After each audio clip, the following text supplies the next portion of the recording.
प्यारे बच्चों नमस्कार, मैं विजय सिंह एक बार फिर से अपने सभी प्यारे बच्चों का तहे दिल से स्वागत करता हूं बेटा आपके अपने परिवार साइंस विजन पे। तो बेटा आज हम एक नया चैप्टर शुरू करने वाले हैं बेटा, और जिसका नाम होने वाला है कंबशन एंड फ्लेम। थोड़ा इसको एडजस्ट कर दो माइक को, एक सेकंड थोड़ा माइक को एडजस्ट कर देते हैं। माइक एडजस्टमेंट के बाद हम इसको शुरू करेंगे बेटा। हाँ बेटा करें स्टार्ट। तो जैसा कि विजय सर ने बेटा आपको वादा किया था कि हम लोग एनवीएस जो आपका साइंस वाला पार्ट है, सब्जेक्ट स्पेसिफिक वाला पार्ट है बेटा, उसमें हमने आपको बोला था कि 50+ का स्कोर आपको दिला के रहेंगे। और बेटा वो बात विजय सर के दिमाग में है, it still runs in my mind कि हाँ भाई आप सभी को मुझे 50+ दिलवाना है बेटा। और बेटा जो करवा रहा हूँ ना इस एनवीएस लैब साइंस की प्लेलिस्ट में, उसको कर डालो आप। बस आपको इधर उधर जाने की ज़रूरत नहीं है, बिल्कुल सटीक नोट्स हैं। जो अर्जुन ने चिड़िया की आंख में निशाना मारा था बेटा, ये वो वाले नोट्स हैं, आपको ये सफलता के पास ले जाके रहेंगे। तो आप इस चीज़ का टेंशन बिल्कुल नहीं लेना बेटा कि सर पता नहीं कहाँ से क्या होगा, कैसे होगा, हम लोग सर इतना ही है क्या, इतना ही कवर करें या और फालतू कवर करें। जो दिया है वो सफिशिएंट है, बेस्ट है, ठीक है ना। बाकी आपको कुछ एक्स्ट्रा करने की जरूरत नहीं है बेटा, आप रिलैक्स होकर बेटा यही पढ़ लो, ठीक है। चलो बेटा हमने कोल एंड पेट्रोलियम कंप्लीट कर लिया था। आज हम एक नया टॉपिक शुरू करने वाले बेटा। कौन सा? आज का हमारा टॉपिक होने वाला है कंबशन एंड फ्लेम। करें बेटा? ठीक है सर आने दो। Okay, combustion and flame, combustion and flame.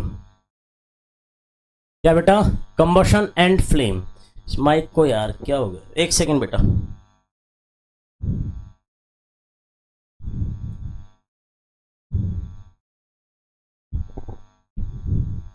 ठीक है जी, हाँ भाई करे बेटा। दहन और ज्वाला, दहन और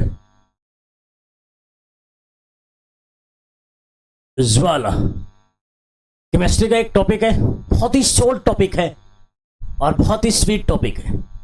मतलब पढ़ के ऐसा लगेगा कि हाँ सर मज़ेदार चीज़ है, और बहुत छोटा सा टॉपिक है।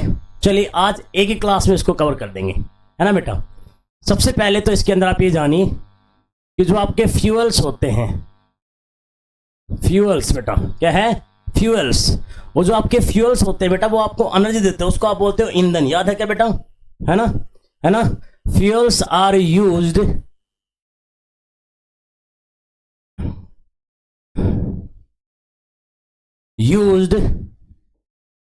to give energy, to give energy in the form of heat, in the form of heat। दिख रहा है भाई साहब? चलो एक बार आपके लिए इसका एडजस्टमेंट भी कर देता हूं, आइए एक सेकंड बेटा, इसको भी थोड़ा सा आपके लिए ठीक कर देता हूं ताकि आपको ये चीज़ क्लियर दिखे। ठीक है जी, अब बेस्ट है। ओके सर ठीक है। हाँ बेटा पता है, और इनके एग्जाम्पल अगर मैं बात करूं, आपके फ्यूल के एग्जाम्पल की बेटा मैं बात करूं आपसे, तो काउडंग है वो बेटा आपका क्या है? फ्यूल है। कोल है, फ्यूल है भैया। पेट्रोलियम क्या है? फ्यूल है भैया। चारकोल क्या है भैया? फ्यूल है। सीएनजी क्या भैया? आपका एक प्रकार से फ्यूल ही है बेटा, है ना।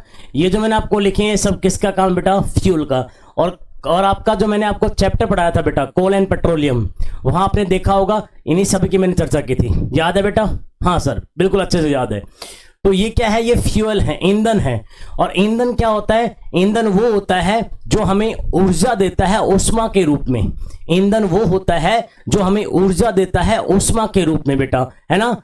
और उस ऊष्मा के रूप में जो हमें ऊर्जा मिली है, उस ऊर्जा का इस्तेमाल हम अलग अलग तरीके से अपने यूज के लिए करते हैं, अपने इस्तेमाल के लिए करते हैं। तो ये तो कह रहा है कि जो फ्यूल है वो हमें एनर्जी देते हैं in the form of heat. आप ये कह सकते हैं ईंधन हमें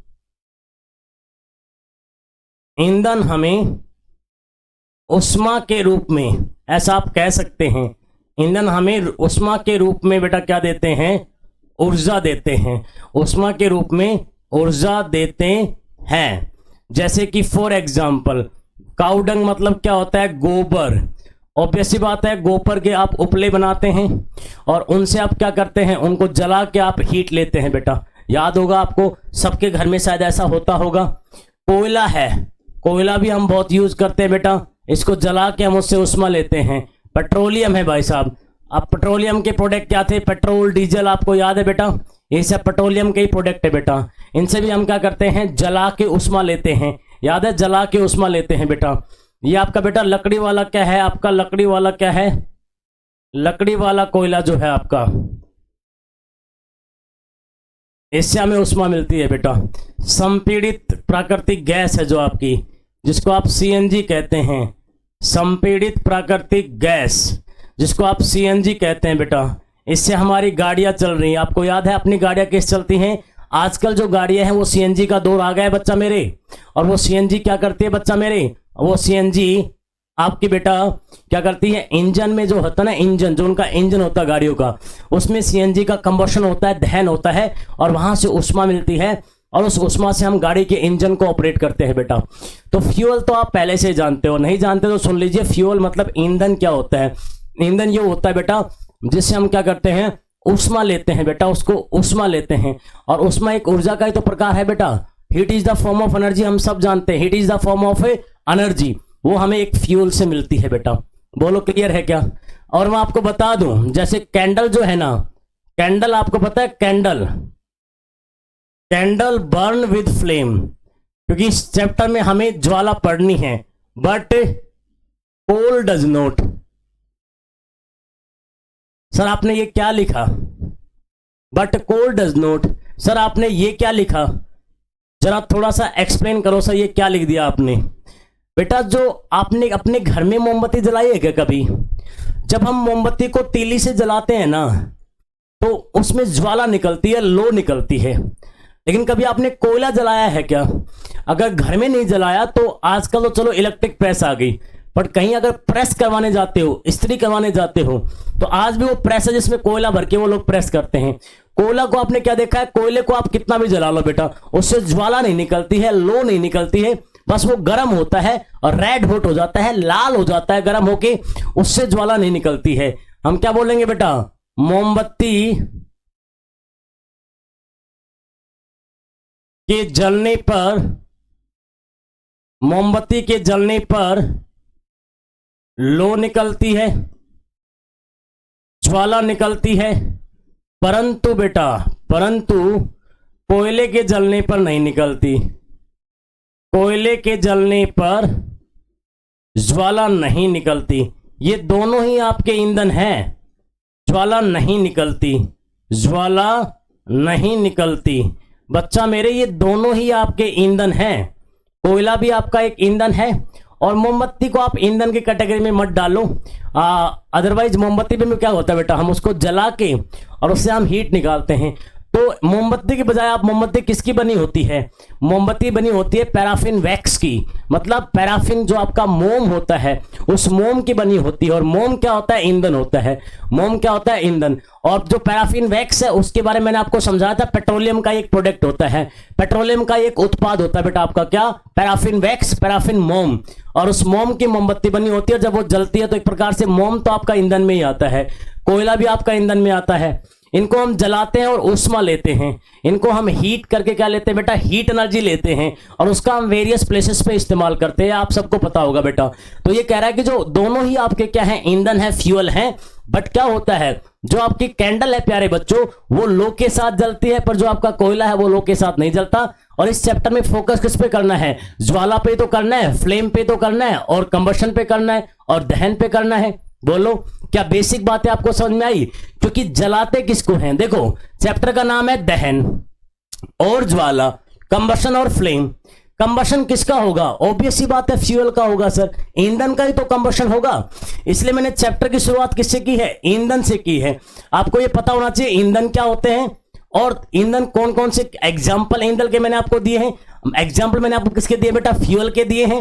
और साथ साथ मैंने बताया है कि कुछ फ्यूल ऐसे होते हैं जो आपके क्या करते हैं? Burn with flame.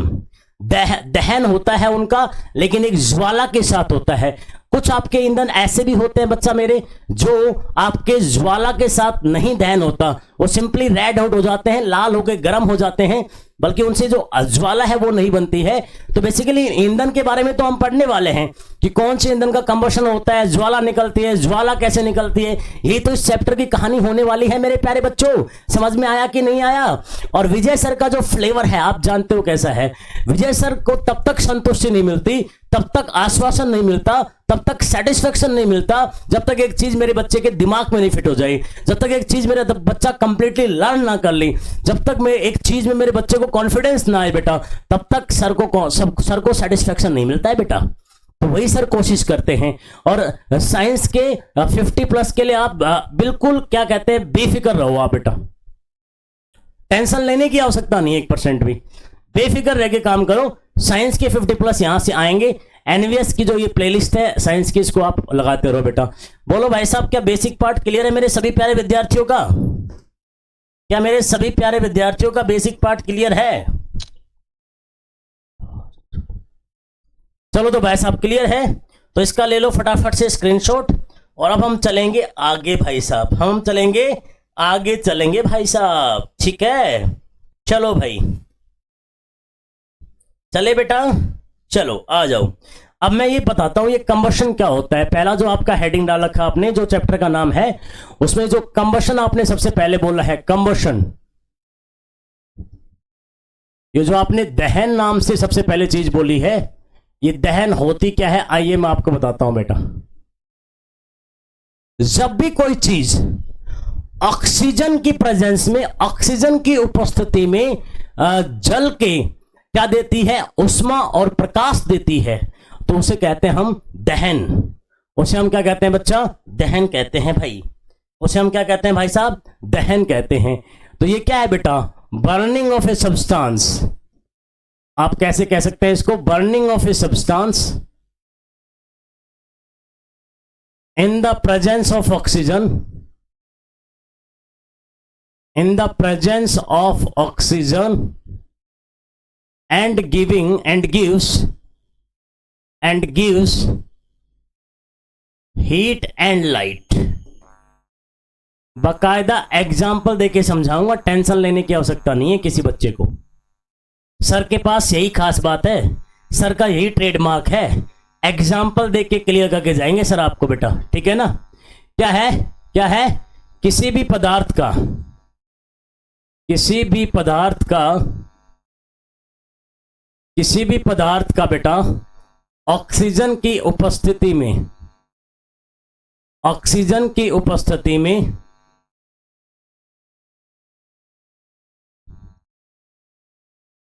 अभिक्रिया करके, अभिक्रिया करके बेटा क्या ले रहे हो बेटा? हीट, उष्मा और प्रकाश प्राप्त करना, उष्मा और प्रकाश प्राप्त करना, उष्मा और प्रकाश प्राप्त करना बेटा हमारा क्या कहलाता है? दहन कहलाता है, कंबशन कहलाता है। शायद ये बात आप सबको क्लियर हुई है, हुई होगी ना? नहीं सर अभी भी नहीं हुई, टेंशन ना लो यार, सर किस लिए बैठे हैं, क्लियर करके ही छोड़ेंगे। अगर ये कोई आपके पास कार्बन का कंपाउंड है, जैसे कि ये मीथेन आपका है, क्या है ये मीथेन है, ये एक हाइड्रोकार्बन है मेरे प्यारे बच्चों, ये हाइड्रोकार्बन है।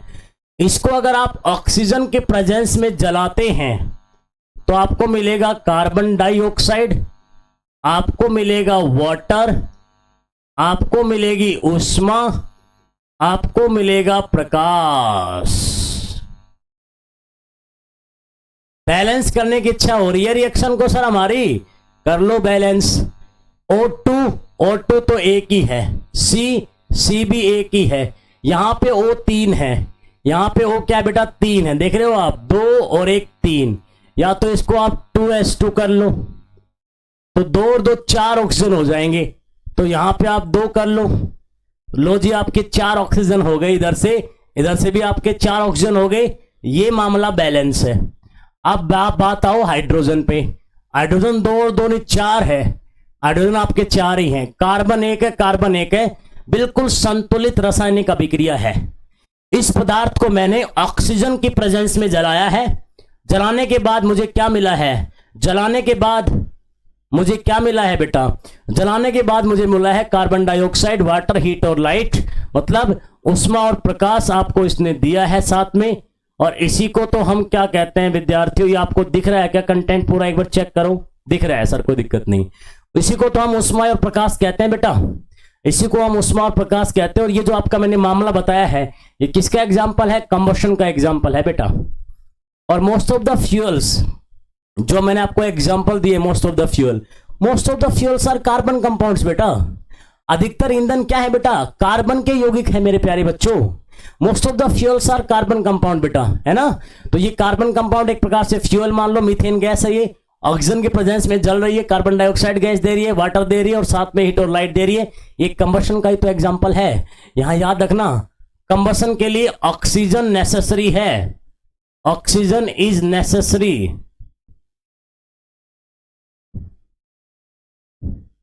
बिना ऑक्सीजन के कंबशन नहीं होगा, बिना ऑक्सीजन के दहन नहीं होगा प्यारे बच्चों, है ना। ऑक्सीजन का होना आवश्यक है। अगर आप दहन पढ़ रहे हैं तो ऑक्सीजन का होना आवश्यक है। किसके अंदर? किसके अंदर बेटा मेरे कंबशन के अंदर मैं बात कर रहा हूं, है ना। जैसे आप सभी को कामयाब होने के लिए आपकी मेहनत अति आवश्यक है। बिना मेहनत के कामयाबी नहीं मिलती है, बिना बलिदान के कामयाबी नहीं मिलती है, बिना एक प्रॉपर रूटीन के कामयाबी नहीं मिलती है, बिना एक रणनीति के कामयाबी नहीं मिलती है। ऐसे ही बिना ऑक्सीजन के कंबशन नहीं होता। Oxygen is necessary for combustion. और पता है दो टाइप के सब्सटेंस होते हैं, कंबस्टेबल और नॉन कंबस्टेबल।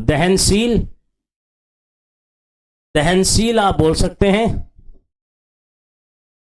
कौन होते हैं दहनशील? आप मुझे बताओ बेटा, दहनशील कौन होते हैं? वो होते हैं जो बर्न इन ऑक्सीजन, जो ऑक्सीजन की प्रेजेंस में, जो हवा में जलते हैं, जो ऑक्सीजन की प्रेजेंस में जलते हैं, उनको हम कहते हैं कंबस्टेबल सब्सटेंसेस। तो कोयला, पेट्रोलियम, सीएनजी, जो भी मैंने आपको एग्जांपल दिए हैं, चाहे आपका काऊ डंग है, ये सब कंबस्टेबल सब्सटेंसेस है प्यारे बच्चों। इसके अपोजिट क्या होते हैं? नॉन कंबस्टेबल सब्सटेंसेस होते हैं प्यारे बच्चों। क्या होते हैं? नॉन कंबस्टेबल, मतलब अदहनशील होते हैं। क्या होते हैं? अदहनशील होते हैं। वो क्या होते हैं? Do not burn in oxygen, do not burn in oxygen मेरे प्यारे बच्चा, मतलब हवा में नहीं जलते, हवा में नहीं जलते। जो ऑक्सीजन की प्रेजेंस में नहीं जलते उनको हम अदहनशील पदार्थ के नाम से जानते हैं। तो अगर ऐसा कोई क्वेश्चन टिक कर जाए एग्जामिनेशन में कि कंबस्टेबल पदार्थ कौन से होते हैं या कंबस्टेबल पदार्थ में वो किसकी प्रेजेंस में जलते हैं, दैट इज ऑक्सीजन। कंबस्टेबल के लिए क्या नेसेसरी है? आपका दहन होने के लिए क्या आवश्यक है? ऑक्सीजन आवश्यक है भाई साहब। क्या है? ऑक्सीजन आवश्यक है। बोलो, ये होता है कंबशन, दहन। क्या इसकी डेफिनेशन है? क्या मैंने आपको एक बहुत प्यारा सा एग्जांपल दिया है बेटा? किसका दिया है? कंबशन का दिया है प्यारे विद्यार्थियों। और ऑक्सीजन बहुत जरूरी है, याद रखना, कंबशन के लिए। और ये कंबस्टेबल और नॉन कंबस्टेबल सब्सटेंसेस है। आई थिंक कोई बहुत बड़ी बात नहीं है, बहुत दुविधा वाली बात नहीं है, बहुत छोटी सी और प्यारी सी बात है। सर आपने कहा और हम टिक कर गए, हम समझ गए। ओके बेटा मेरे, फटाफट से इसका स्क्रीनशॉट ले लो। कोई समस्या है तो सर को अवश्य बता दो बेटा, फटाफट से ले लो इसका स्क्रीनशॉट। और कोई समस्या है तो सर को अवश्य बता दीजिए।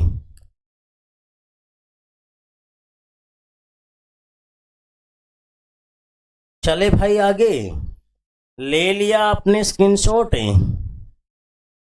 बोलो, इसके बारे में दो चार बातें और करेंगे भाई। हाँ चलो भाई साहब आगे चले बेटा, बोलो। ठीक है सर, चलो कोई दिक्कत नहीं, ठीक है चलो आओ बेटा। एक वर्ड समझो क्या होता है एसी कंबशन रिलेटेड। एक वर्ड एसी कंबशन के रिलेटेड आपका एक वर्ड होता है इग्निशन टेम्परेचर, है ना, ज्वलन तापमान।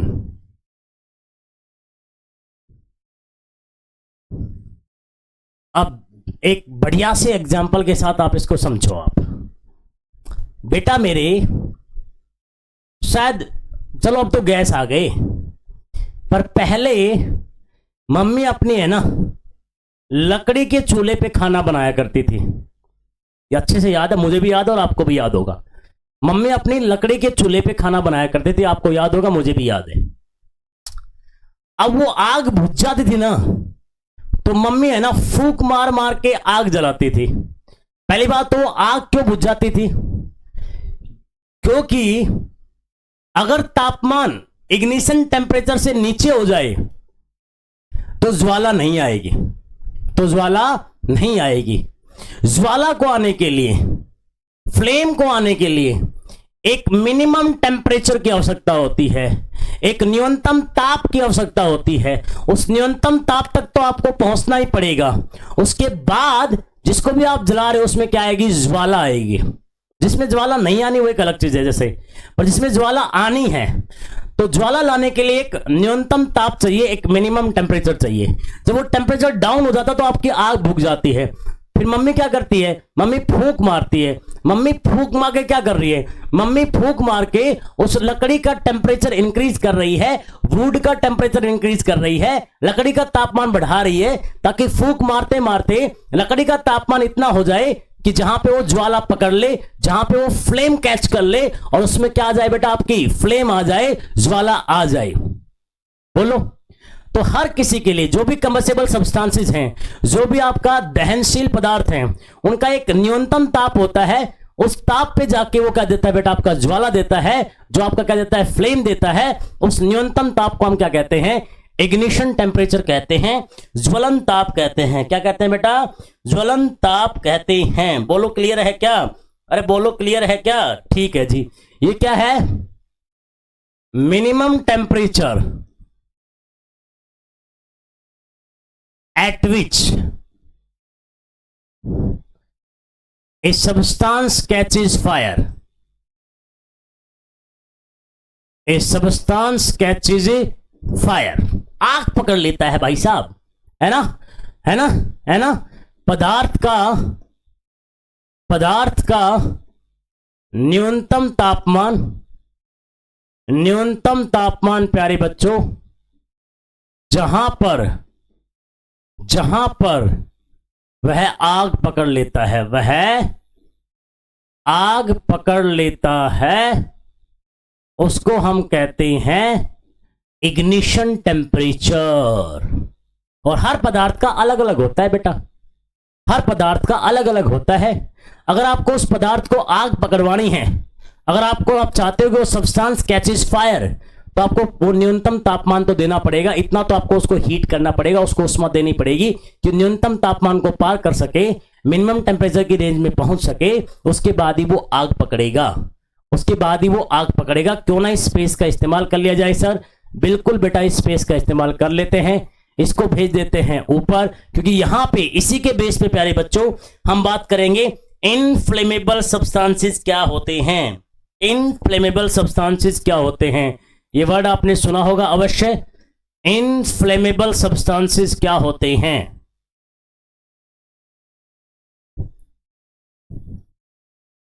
मतलब ज्वलनशील पदार्थ क्या होते हैं? पता है प्यारे बच्चों? जब आप इन पदार्थों को ज्वलनशील पदार्थ बोल ही रहे हो, तो यहां से आपको एक बात का तो बड़ा साफ आइडिया लग रहा होगा कि ये बहुत जल्दी, बहुत आसानी से आग पकड़ लेते हैं। मतलब अगर बहुत जल्दी आग पकड़ रहे हैं, इसका मतलब जो इनका इग्निशन टेम्परेचर है, जो इनका ज्वलन ताप है, शायद वो कम होता होगा। अगर किसी का ज्वलन ताप बहुत ज्यादा है, इग्निशन टेम्परेचर बहुत ज्यादा है, तो वो जल्दी से थोड़ी आग पकड़ेगा बेटा।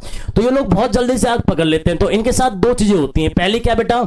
पहली तो क्या होता है? लो इग्निशन टेम्परेचर। क्या? निम्न ज्वलन ताप होता है पहली बात तो। निम्न ज्वलन क्या होता है? ताप होता है पहली बात तो। और दूसरी बात, easily catch fire. Easily catch fire मतलब आसानी से आग पकड़ लेते हैं बेटा। आसानी से आग पकड़ना, ये इनकी दो बड़ी खास बात होती है। याद रखना, ये सवाल बन सकता है कि जो आपके इनफ्लेमेबल सब्सटेंसेस हैं, जो आपके ज्वलनशील पदार्थ हैं, उनका इग्निशन टेम्परेचर कैसा होता होगा, लो होता है या हाई होता है या मिडल होता है या नोट एनी इंफॉर्मेशन या नन ऑफ दीज बोल सकता है। तो याद रखना इनका क्या होता है बेटा, लो इग्निशन टेम्परेचर होता है। क्या होता है, लो इग्निशन क्या होता है बेटा, इनका टेम्परेचर होता है। बोलो भाई क्लियर है क्या। और ये लोग बहुत आसानी से क्या पकड़ लेते हैं प्यारे बच्चों, आग पकड़ लेते हैं। भाई साहब इतनी ह्यूमिडिटी है बच्चा मेरे, इतना मतलब आप बोल सकते हैं इतना मौसम ऐसा ह्यूमिड हो रखा है कि तुरंत आप देखिए आंखों से पसीने निकल जाते हैं। पहले बताओ भाई साहब ये सारा क्लियर है क्या, फटाफट से बताओ मुझे ताकि आगे बढ़ा जाए बेटा, ताकि आगे बढ़ाया जाए बेटा। बोलो बोलो भाई, चले आगे, कोई समस्या तो नहीं है बेटा, चले चलो भाई।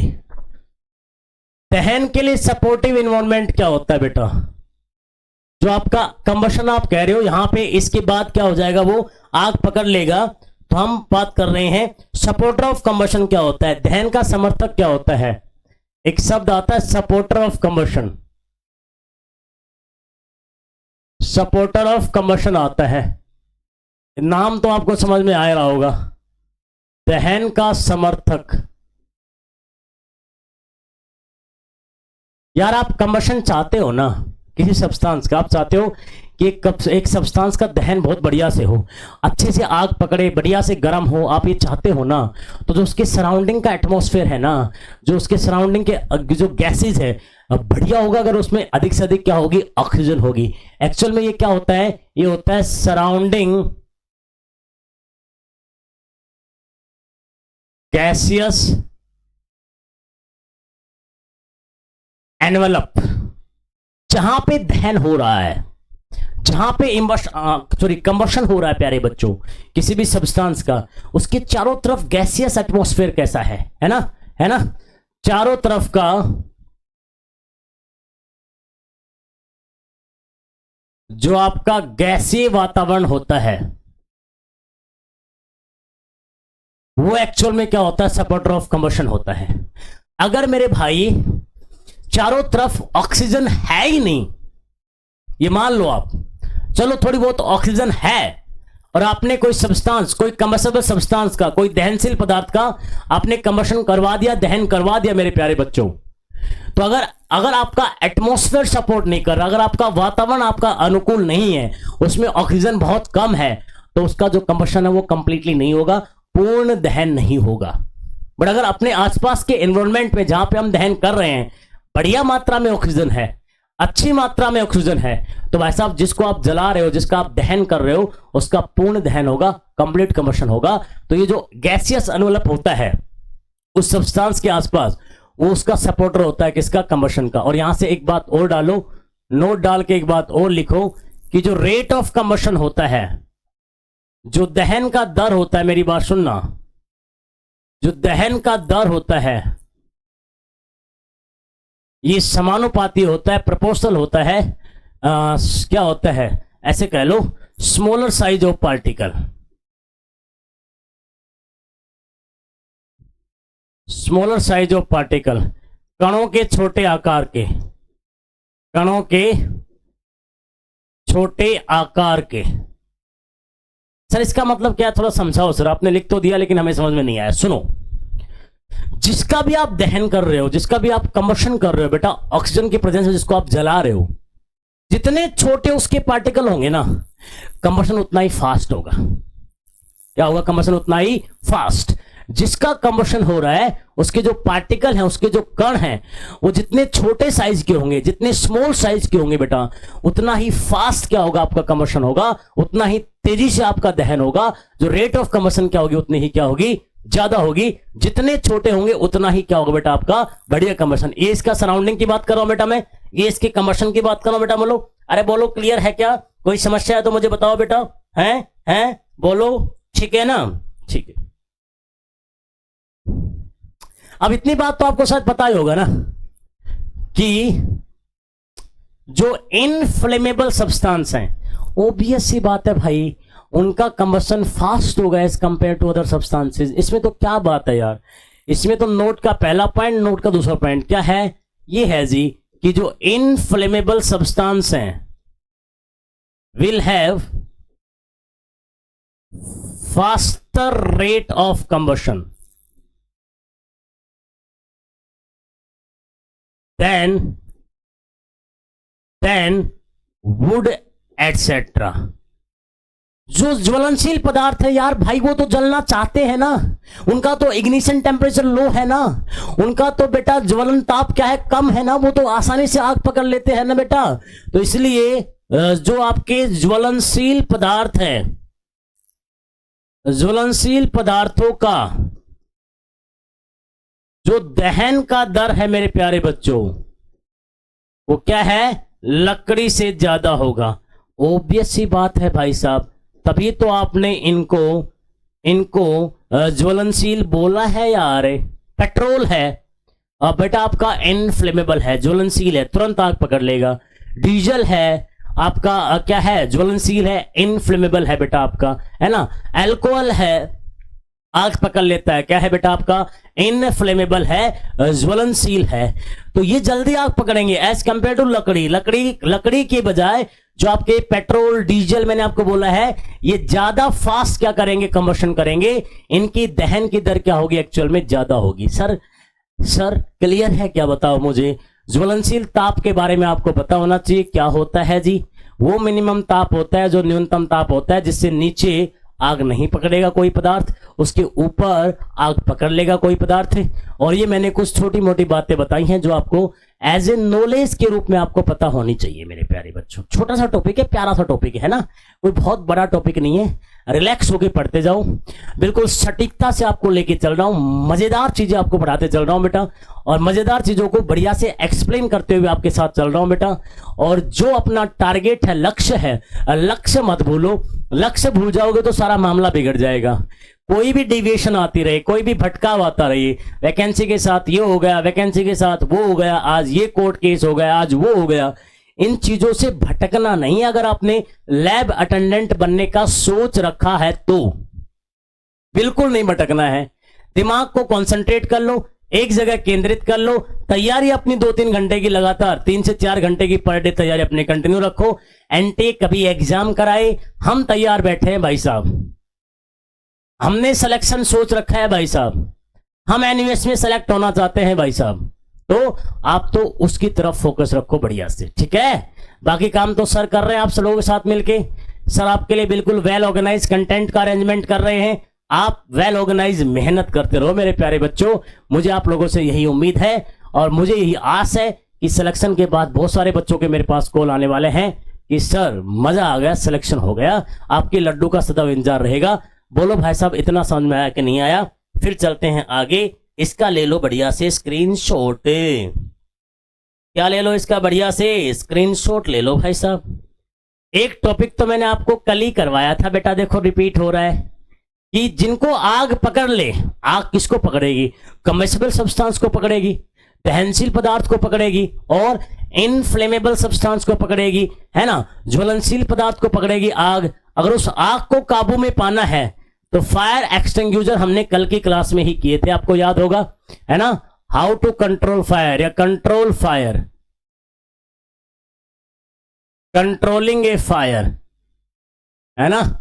आग पर काबू अगर पाना है, आग पर काबू अगर पाना है तो क्या करते हैं जी हम लोग, कल ही तो बताया था, डिटेल में बताया था ना मेरे प्यारे बच्चों। एक तो सबसे बढ़िया है आप वाटर यूज कीजिए, वाटर फायर एक्सटिंग्विशर आप यूज कीजिए, है ना। पानी वाले अग्निशामक यंत्र इस्तेमाल कीजिए, पानी वाले अग्निशामक यंत्र आप इस्तेमाल कीजिए। लेकिन मैंने आपको कल क्या कहा था कि सभी आगों को पानी नहीं बुझा सकती है, सभी आगों को पानी बिल्कुल नहीं बुझा सकती है। पानी कौन सी आग बुझा सकता है, पानी बुझा सकता है लकड़ी की आग, कागज की आग और वस्त्र की आग, इनकी आग को तो पानी आपका बुझा सकता है बेटा, इनकी आग को तो पानी आपका बुझा सकता है। पेपर, उसके बाद आपका क्या है, वुड, उसके बाद क्या आपका बेटा, टेक्सटाइल। इनकी अगर आग है तो आप पानी से बुझा दो, कोई समस्या नहीं आएगी। लेकिन पेट्रोल से आग लगी हो, डीजल से आग लगी हो, किसी इलेक्ट्रिक इक्विपमेंट से आग लगी हो, बेटा वहां पानी मत डाल देना, समस्या हो जाएगी, पहले बता रहा हूं। अक्सर जिस गांव देहात में मैं रहता हूं, जिस लोकालिटी में मैं रहता हूं, मेरे को शायद एक केस याद आ रहा है कि कहीं बगल में ही गांव में एक लड़के ने परेशान होके, अच्छा खासा फैमिली वाला आदमी था, बेटियां भी थी, ठीक है ना, शादी हो रखी थी, सब बढ़िया से काम था, सब अच्छा काम था। पता नहीं क्या हुआ क्या नहीं हुआ, किस समस्याओं से वो जूझ रहा था, क्योंकि किसी के दिमाग में या मेंटल आपका सिनारियो में क्या चल रहा है हमें नहीं पता होता बेटा।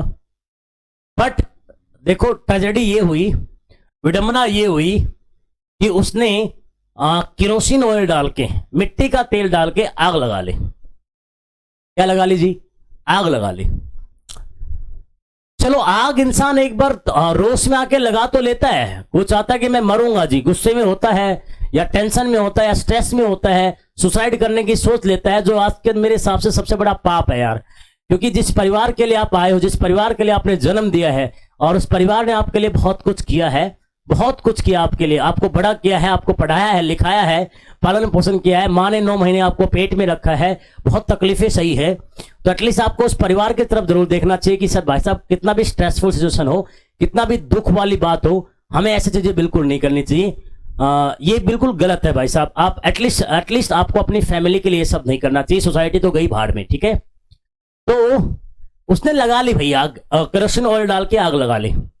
अब एक्चुअल में गलती क्या हो गई कि जो जैसे वो चिल्लाया, आग लगने के बाद उसको लगा कि यार बस चल रहा है, तब उसने मम्मी मम्मी बोल के चिल्लाया, घर वाले उठे, घर वालों ने क्या किया, गलती ये कर दी कि उस पर पानी डाल दिया उस आग को बुझाने के लिए। बेटा कभी भी ऑयल की आग हो, पेट्रोल की आग हो, डीजल की आग हो, केरोसिन ऑयल की आग हो, या कोई आपका इलेक्ट्रिक सर्किट की आग हो, उसको बुझाने के लिए पानी का इस्तेमाल मत करना बेटा। वो और झुलस गया भाई, उसका और बुरा हाल हो गया भाई, मतलब वो और बेकार परिस्थिति में चला गया और उसने दम तोड़ दिया। बहुत सैड बात है, लेकिन दम तोड़ दिया। बेटा अगर उसकी जगह उसी के पेरेंट्स अगर मिट्टी लेके आते, मिट्टी मिट्टी मिट्टी, और मिट्टी उस पर फेंक फेंक के मारते, तो शायद वो आग काबू में आ सकती थी। ड्राई पाउडर बोलते हैं, ड्राई पाउडर के फायर एक्सटिंग्विशर आते हैं, वो इस आग को काबू में कर सकते थे। या फिर अगर वो कार्बन डाइऑक्साइड से डालते, उस पर CO2 डालते, अगर वो फायर ब्रिगेड को कॉल करते, वो CO2 डालते, तो शायद वो बच सकता था। या फिर कोई वेट केमिकल डालते, कोई ऑयल की आग है उससे बच सकता था। पानी उस आग को नहीं बुझा सकती थी। तो पानी हर आग को नहीं बुझा सकता बेटा, इस बात को आपको याद रखना है। इसके अलावा बेटा चाहे आपका किसका हो, ऑयल का हो, चाहे आपका पेट्रोल का हो, चाहे आपका इलेक्ट्रिक सर्किट का हो, है ना, चाहे आपका तेल का आग हो, चाहे आपका पेट्रोल का आग हो, चाहे आपका बेटा क्या हो, विद्युत परिपथ में कोई आग लगी हो, इन आगों को बुझाने के लिए पानी का इस्तेमाल मत करना बेटा। इनके लिए बेस्ट होता है कार्बन डाइऑक्साइड। इसके अलावा कोई ड्राई पाउडर हो, रेत भी काम कर सकती है, बालू भी काम कर सकती है, या कोई वेट केमिकल हो जो आग के साथ रिएक्शन करके उसको बुझा दे, उनका इस्तेमाल करिए बेटा। इनकी आग में पानी का इस्तेमाल मत करिए, है ना। कोई सूखा पाउडर हो या कोई गीला रसायन हो, आप उनका इस्तेमाल करिए इनकी आगों को बुझाने के लिए। भाई साहब बोलो क्लियर है क्या? क्योंकि देखो जो आपके कंबस्टेबल सब्सटेंस है, दहनशील पदार्थ है, इनफ्लेमेबल सब्सटेंस है, ज्वलनशील पदार्थ है, आग पकड़ लेंगे भाई साहब, बट उनकी आगों को कैसे काबू करना है, शायद ये मैंने आपको कल लैब मैनुअल में बहुत डिटेल में पढ़ाया था, बट यहाँ पे एक टॉपिक आया था तो मेरा मन किया कि आप सभी के साथ चर्चा कर दो बेटा। इन आगों को आप ऐसे कंट्रोल करोगे। बोलो भाई साहब क्लियर है क्या? बोलो क्लियर है क्या?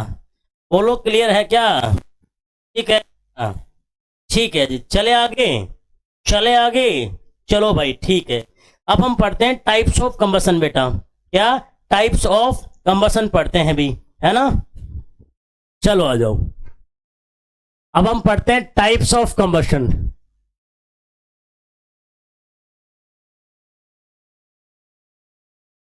दहन के प्रकार पढ़ते हैं भैया। क्या पढ़ते हैं भैया? दहन के प्रकार। सबसे पहले प्यारे बच्चों, सबसे पहले प्यारे बच्चों, रैपिड कंबशन।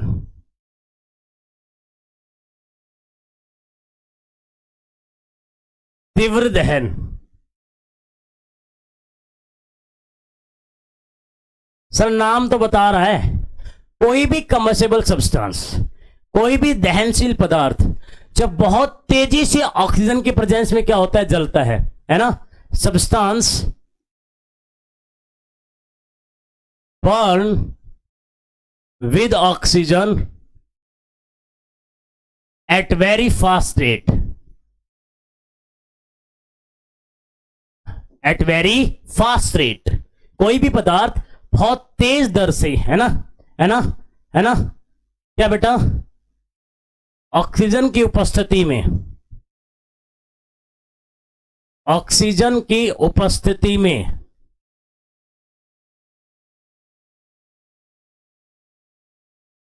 किसी पदार्थ का तेजी से जलना क्या कहलाता है बेटा? आपका तीव्र दहन कहलाता है। बेटा 1 मिनट आपको लूंगा, मैं रुक जाओ भाई, कॉल ही बहुत आ रहे हैं आज तो।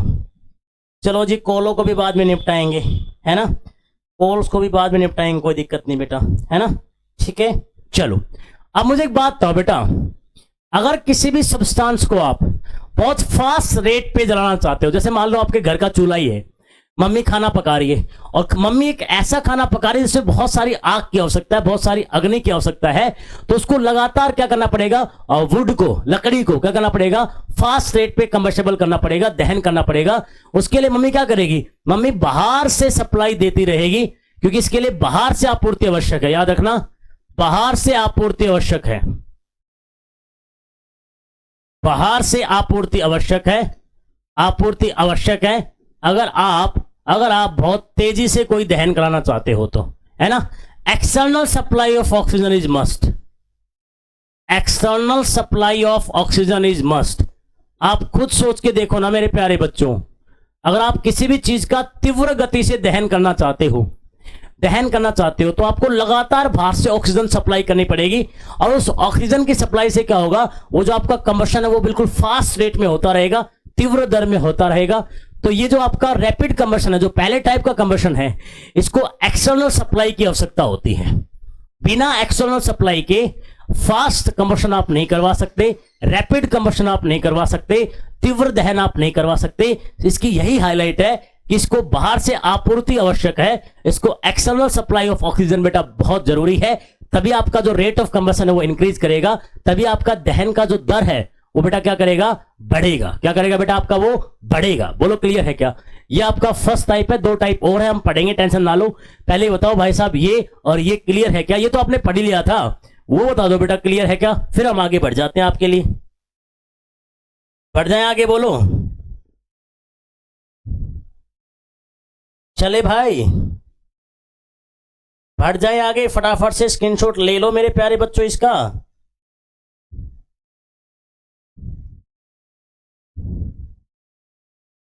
चलो चलो आगे। दूसरा है बेटा स्पॉन्टेनियस कंबशन। नाम में सब कुछ छुपा हुआ है बेटा, कंबशन नाम में सब कुछ छुपा हुआ है। स्वतः स्फूर्त दहन। हिंदी जरूर बेटा एक बार चेक कर लेना कि यही है क्या आपका, बस नाम की बात है, हम तो और क्या होता है भाई, ठीक है ना, ठीक है ना, ठीक है बेटा। हाँ ये है बेटा स्पॉन्टेनियस। क्या होता है, अपने आप यार। स्पॉन्टेनियस का मतलब क्या होता है, जो चीज अपने आप हो जाती है उसे हम क्या बोलते हैं, स्पॉन्टेनियस बोलते हैं। इसका मतलब क्या है, अपने आप, अपने आप बिना किसी स्पष्ट कारण के, बिना किसी स्पष्ट कारण के अचानक से आग पकड़ लेना, अचानक से आग पकड़ लेना बेटा क्या कहलाता है आपका? स्वतः स्फूर्त दहन कहलाता है। बता दो मेरे प्यारे बच्चों, ठीक है ना? क्या? सडनली, अचानक से, बर्स्ट इनटू फ्लेम, ज्वाला पकड़ लेना, विदाउट एनी एक्सटर्नल सप्लाई या विदाउट एनी एक्सटर्नल कोज आप कह सकते हैं। भाई बाहर का कोई कारण नहीं है यार, बाहर का कोई कारण नहीं है। बाहर के बिना किसी कारण के अचानक से अगर आपका कोई सब्सटेंस आग पकड़ लेता है, ज्वाला पकड़ लेता है, तो उसे कहते हैं बेटा स्पॉन्टेनियस कंबशन, स्वतः स्फूर्त दहन कहते हैं। अपने आप बिना किसी कारण के अचानक से कोई सब्सटेंस, कोई आपका कंबसेबल सब्सटेंस, कोई आपका ज्वलनशील पदार्थ, कोई आपका इनफ्लेमेबल सब्सटेंस, कोई आपका ज्वलनशील या दहनशील पदार्थ जब अपने आप बिना किसी बाह्य कारण से आग पकड़ लेता है, तो वो जो आपका सेकंड कैटेगरी है वो कहलाता है स्पॉन्टेनियस कंबशन। और आइए इसका थोड़ा बहुत इस्तेमाल कर लेते हैं बोर्ड का। इसको मैं थोड़ा सा ऊपर भेज देता हूं बेटा, थोड़ा सा मैं इसको ऊपर भेज देता हूं। बोलो क्या ये जो स्पॉन्टेनियस वाला है ये समझ में आया कि नहीं आया? बोलो बेटा, क्या स्पॉन्टेनियस वाला समझ में आया कि नहीं आया? तो चले बेटा थर्ड पे। थर्ड वाला है जी आपका ब्लास्टिंग, एक्सप्लोजन। क्या होता है? एक्सप्लोजन। बोलो बोलो, एक्सप्लोजन, ठीक है? मतलब ब्लास्टिंग, विस्फोट बोलते हैं बेटा। क्या बोलते हैं? विस्फोट। क्या है? विस्फोट। Sudden reaction result in sudden explosion.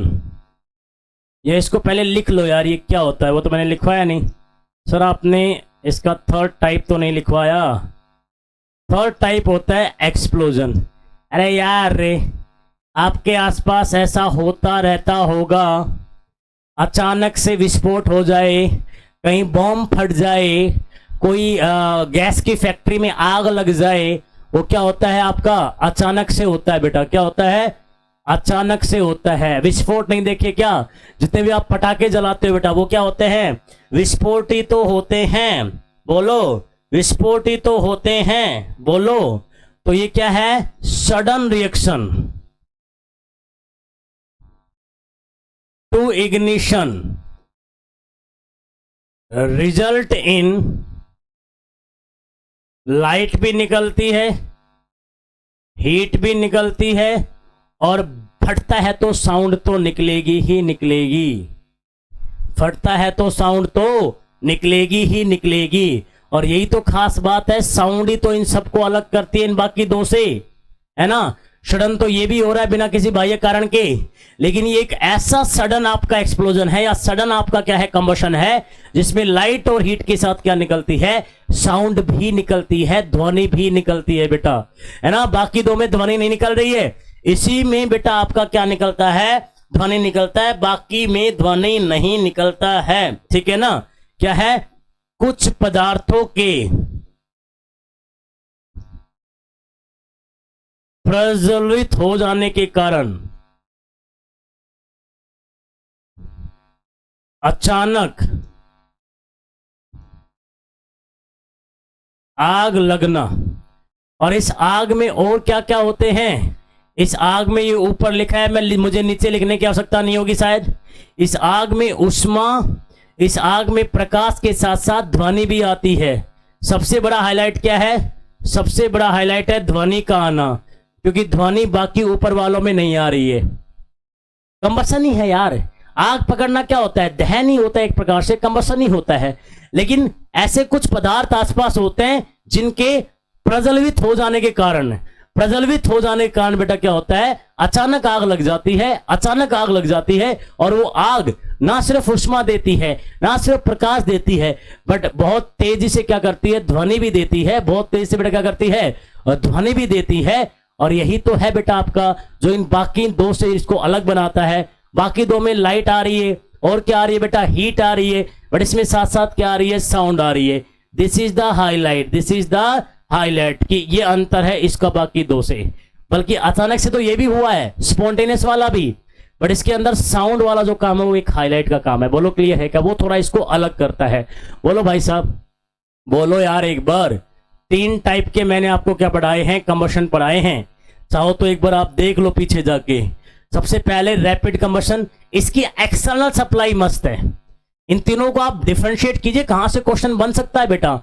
जिसमें एक्सटर्नल सप्लाई मस्त होती है वो कौन होता है? रैपिड होता है बेटा, है ना। और जिसमें साउंड आती है बेटा किसके साथ? कंबशन के साथ। ध्वनि आती है दहन के साथ, वो क्या होता है बेटा? आपका एक्सप्लोजन होता है, विस्फोट होता है बेटा। और जो बिना किसी बाह्य कारण के अचानक से आग पकड़ लेता है वो क्या होता है बेटा? आपका स्पॉन्टेनियस। क्या होता है? स्पॉन्टेनियस कंबशन की कैटेगरी में आता है। बता दो मेरे प्यारे बच्चों, अगर समस्या है तो डिस्कस कर लो फटाफट से, डिस्कस कर लो फटाफट से। बोल दो मेरे प्यारे बच्चों, बोल दो भाई साहब। चलें, मोमबत्ती की जो लो है, zone of the candle flame, यहां से प्रश्न आएगा जो मैं इसको यहां नहीं करना चाहता बेटा। मैं यहां नहीं करना चाहता, इस स्लाइड को यहीं छोड़ूंगा क्योंकि ये इंपॉर्टेंट है बेटा, ये इंपॉर्टेंट है। यहां से प्रश्न 100% आएगा। जोन ऑफ कैंडल फ्लेम,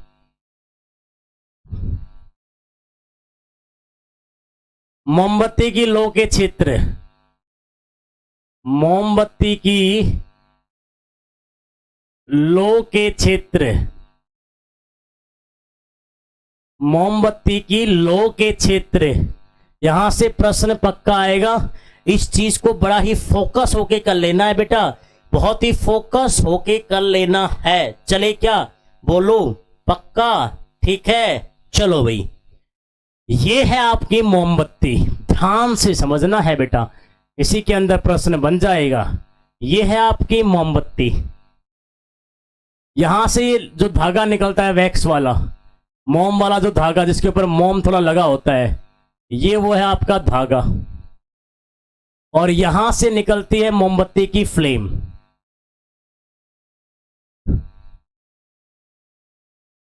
क्या निकलती है? मोमबत्ती की फ्लेम। अब सुन लो, बकायदा कलर के साथ दिखा रहा हूं। ये जो बाहर वाली जो फ्लेम होती है, जो बाहरी फ्लेम होती है, जो बाहरी लो होती है बेटा, ये तो होती है ब्लू कलर की। इसकी होती है ब्लू कलर की। और जो ये मिडल वाली फ्लेम है, जो बीच वाली जो आपकी लो है, ये बीच वाली जो लो होती है, ये आपकी होती है येलो कलर की, लगभग सी येलो सी कलर की होती है। और जो ये आपका वैक्स दिख रहा है आपको, वैक्स जो मोम वाला है, ये जो धागा जहां से मोम निकल रहा है, यहां पे आपको हल्का सा क्या मिलेगा?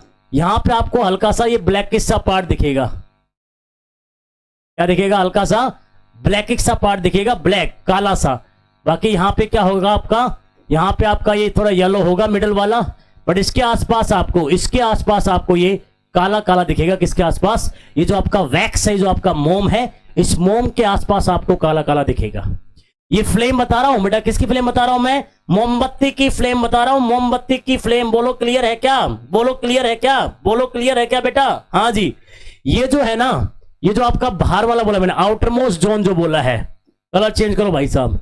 ये जो आपका सबसे भारी जोन है, ये जो आपका आउटर मोस्ट क्षेत्र है, ये जो आपका सबसे भारी क्षेत्र है, यहां पे होता है कंप्लीट कंबशन, यहां पे होता है पूर्ण दहन। यहां पे क्या होता है? कंप्लीट कंबशन होता है, याद रखिएगा, कंप्लीट कंबशन होता है यहां पे। मतलब यहां पे क्या होता है? पूर्ण दहन होता है। और ये हॉटेस्ट पार्ट होता है।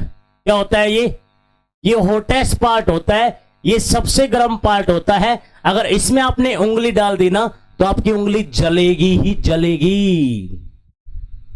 सबसे गर्म हिस्सा होता है मोमबत्ती की लो का, सबसे हॉटेस्ट पार्ट होता है कैंडल की फ्लेम का। और ये जरूर याद कर लो, यहां से बनता है प्रश्न।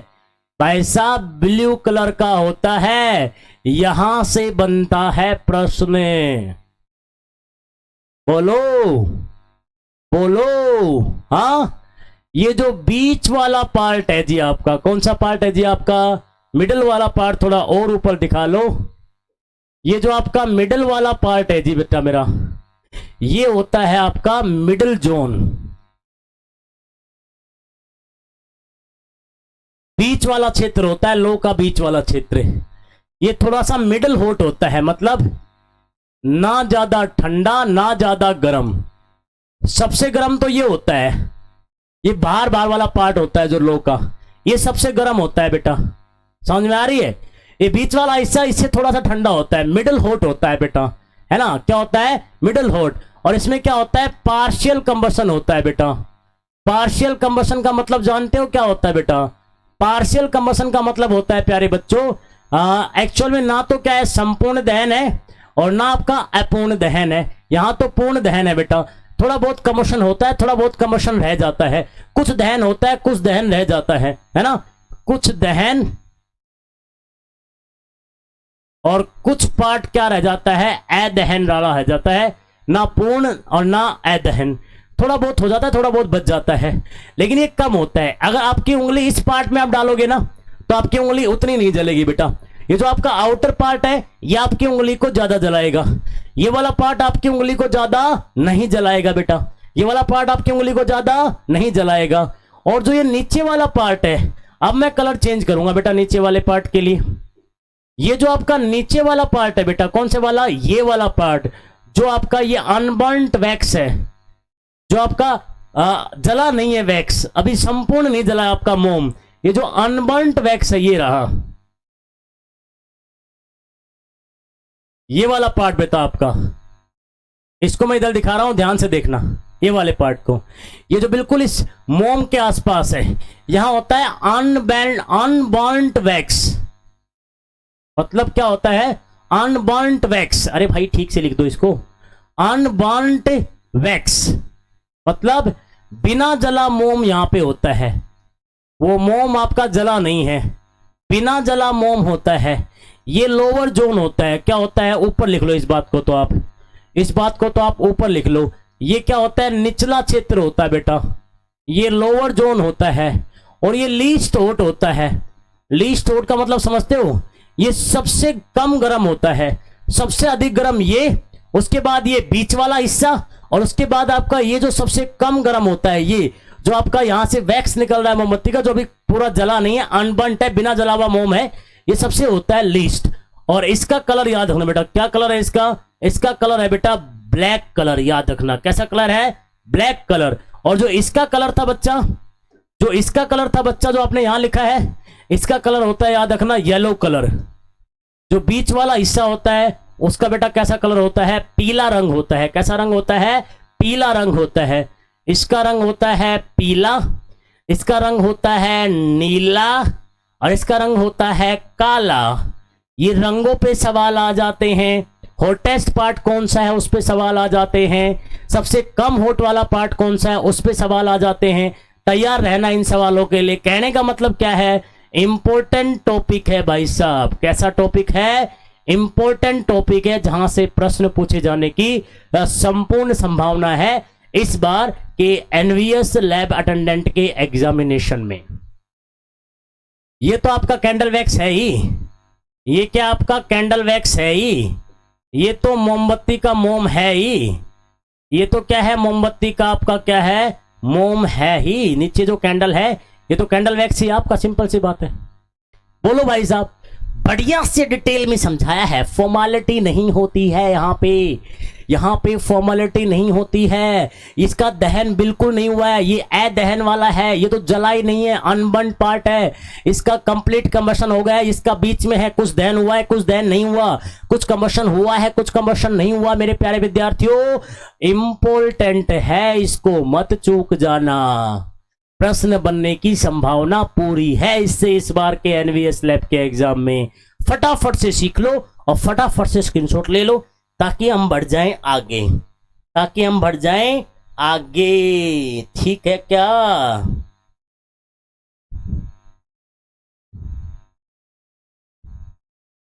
चले जी, चलो जी, आओ जी, पढ़ लेना, बहुत इंपॉर्टेंट है जी, पढ़ लेना, बहुत इंपॉर्टेंट जी। एक जो गुड फ्यूल होता है भाई साहब, एक अच्छा जो ईंधन होता है, उसकी क्या क्या खास बातें होती हैं, ध्यान से मेरी बात को सुनना। अच्छे ईंधन की क्या क्या खास बातें होती हैं। फ्यूल क्या होता है, जो आपको हीट देता है, उष्मा देता है in the form of energy, उसको आप फ्यूल कहते हैं, ईंधन कहते हैं। सबसे पहली बात तो चीप होना चाहिए, सबसे पहली बात तो सस्ता होना चाहिए, तभी एक अच्छा फ्यूल आप उसे बोलोगे। दूसरी बात इजीली अवेलेबल होना चाहिए। क्या होना चाहिए? इजीली अवेलेबल होना चाहिए, है ना। आसानी से क्या होना चाहिए? आसानी से उपलब्ध होना चाहिए। जब भी उसको ज़रूरत हो, जब भी उसकी हमें ज़रूरत हो, हमें आसानी से मिल जाए। तीसरी बात बेटा, बर्न एट मॉडरेट रेट। जब वो जले तो बहुत तीव्र भी ना जले और बहुत तेज भी ना जले और बहुत धीमे भी ना जले, मॉडरेट रेट पे जले। भी कहाँ जले? मॉडरेट रेट पे जले। मध्यम दर से हवा में जले, मध्यम दर से हवा में जले। क्यों? अगर बहुत तेज जलेगा, अगर बहुत तेज जलेगा तो जल्दी से खत्म हो जाएगा, और बहुत धीरे जलेगा तो भी आपके काम का नहीं है। इसलिए मॉडरेट रेट से बेटा, किससे? मॉडरेट रेट से जले। बोलो क्लियर है क्या? बोलो क्लियर है क्या? ठीक है जी। और जलने के बाद राख ना छोड़े भाई साहब। मतलब क्या कह रहा हूं मैं? Does not left behind, does not left behind unwanted substances. बेटा जलने के बाद, पूर्ण दहन के बाद, कंप्लीट कंबशन के बाद ना कोई राख छोड़े, ना कोई और ऐसी चीज छोड़े जो पर्यावरण का प्रदूषण करे बेटा, है ना। क्या कहें?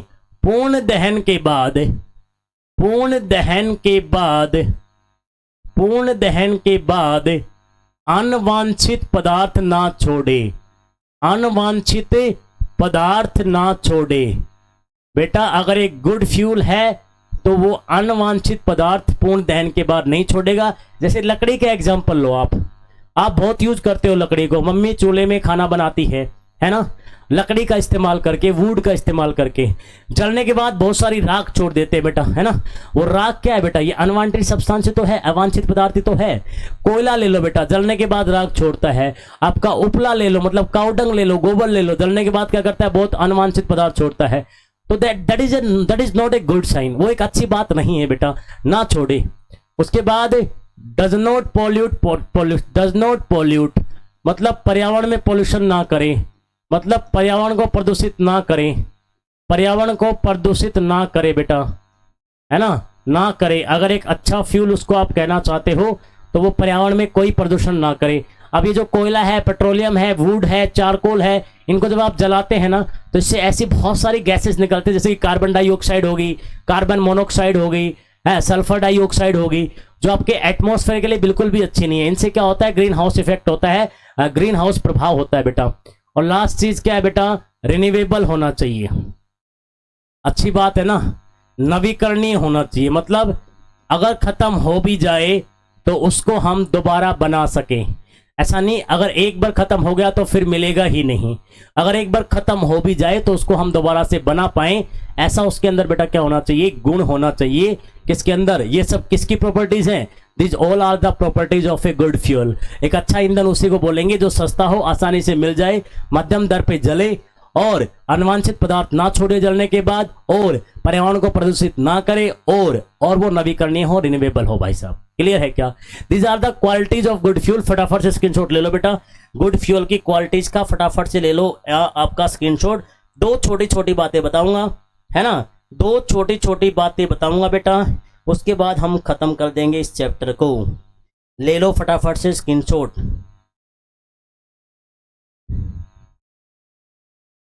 चलो जी, दो छोटी छोटी बातें। एक है फ्यूल एफिशिएंसी, पर इससे पहले आप पढ़ेंगे कैलोरीफिक वैल्यू। इसे कहते हैं कैलोरी मान। इससे पिछली बार लैब अटेंडेंट में प्रश्न आया था, इससे पिछली बार लैब अटेंडेंट में प्रश्न आया था। और यह है आपका ईंधन दक्षता, ईंधन दक्षता। पर ईंधन दक्षता बाद में पढ़िए, पहले पढ़िए कैलोरीफिक वैल्यू। क्या है? क्या है?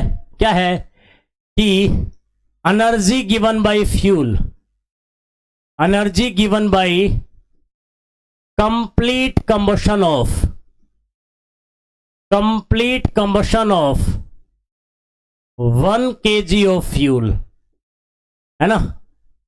1 किलोग्राम ईंधन के पूर्ण दहन से मिलने वाली उष्मा। सर जी मेरी बात को बहुत ध्यान से समझिए।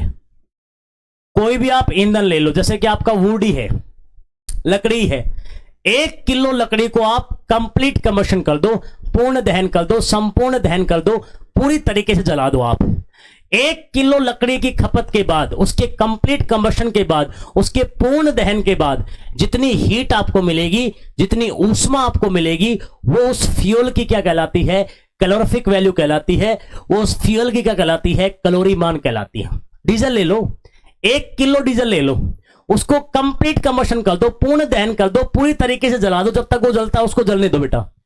तो इस दौरान, इस पूरे प्रोसेस में, इस पूरी प्रक्रिया में जितनी हमें टोटल क्या मिलेगी? एनर्जी, जितनी टोटल हीट मिलेगी, जितनी कुल ऊष्मा मिलेगी, और वही क्या होती है बच्चा आपकी? उस डीजल की या पेट्रोल की क्या होती है? कैलोरीफिक वैल्यू होती है।